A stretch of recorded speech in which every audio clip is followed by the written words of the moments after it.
Sabe, é curioso pensar que o nosso mundo, esse mundo de salários, de mercados, de lucro, ele nem sempre existiu.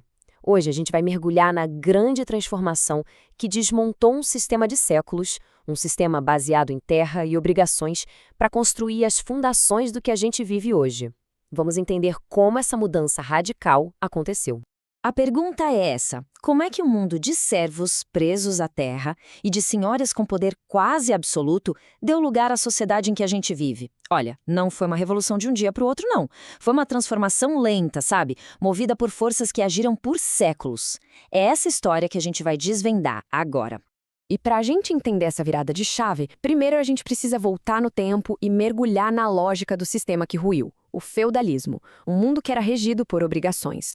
É muito importante a gente não pensar no feudalismo só como uma época de castelos e cavaleiros, mas como um jeito específico de produzir as coisas, um modo de produção. A relação central era entre o senhor, que era o dono da terra, e o servo, que estava preso a ela, não por um contrato de salário como a gente conhece, mas por laços de obrigação. Tenta imaginar um mundo quase sem estradas, onde praticamente tudo que se consome é produzido ali, a poucos metros de casa. A vida girava em torno do feudo, um universo agrário que se bastava. Riqueza não era dinheiro guardado, mas sim o que a terra podia dar. Era um sistema bem estável, mas, por outro lado, também bem estagnado. E aqui está o pulo do gato, uma diferença que, olha, muda tudo. Eles produziam para usar, não para vender. O grande objetivo era a sobrevivência da comunidade e, claro, pagar as obrigações para o senhor. Aquela lógica de acumular lucro, de produzir sempre mais para vender para um mercado desconhecido, isso simplesmente não existia. Era uma mentalidade econômica completamente diferente da nossa. Só que, claro, esse sistema não ficou parado no tempo, né? A partir do século XI, mais ou menos, novas forças começaram a surgir. E elas foram criando tensões, rachaduras na estrutura feudal. Imagina só, no meio daquele oceano de agricultura, começam a brotar umas ilhas de comércio e liberdade. Eram as cidades, os chamados burgos. E ali, o dinheiro circulava numa velocidade nunca antes vista. O comércio conectava lugares distantes e uma nova classe, a dos mercadores, começava a ganhar poder. Era um mundo novo, com regras diferentes, bem no meio do antigo. Tinha um ditado alemão antigo que, nossa, resume isso perfeitamente. O ar da cidade liberta. As cidades ofereciam uma alternativa de vida. Um servo que fugisse para uma cidade e conseguisse viver lá por um ano e um dia, em muitos lugares, podia se tornar uma pessoa livre. As cidades eram mesmo ilhas de uma nova lógica no meio de um oceano feudal. E isso tudo nos leva a um dos debates mais fascinantes da história econômica. Afinal de contas, o que foi o principal motor que levou o feudalismo ao fim? A questão central é esta.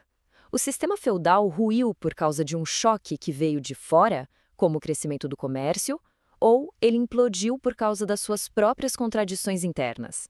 Basicamente, existem duas grandes interpretações para essa queda. Uma, defendida por historiadores como Paul Suisse, diz que o comércio e as cidades agiram como uma espécie de solvente externo que foi dissolvendo aos poucos as bases do sistema. A outra visão, de gente como Maurice Dobb, argumenta que o sistema implodiu por dentro.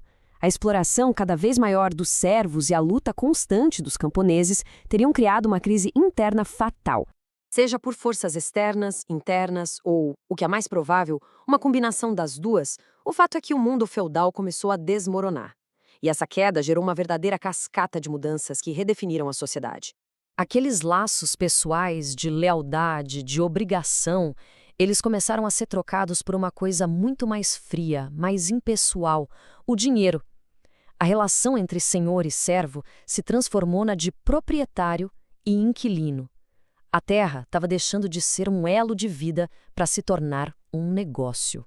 Com o comércio crescendo, as regiões começaram a se especializar naquilo que faziam de melhor. Então, em vez de cada feudo tentar produzir um pouco de tudo, alguns focavam em vinho, outros em lã, e isso foi criando uma interdependência econômica que antes não existia. Aquele poder todo picadinho, na mão de vários senhores feudais locais, foi sendo lentamente minado. Enquanto isso, reis e monarquias centralizavam o poder, criando exércitos nacionais, sistemas de impostos, o que preparou o terreno para os estados-nação que conhecemos. E aqui a gente chega no ponto central. O fim do feudalismo não foi só uma destruição, um fim de uma era.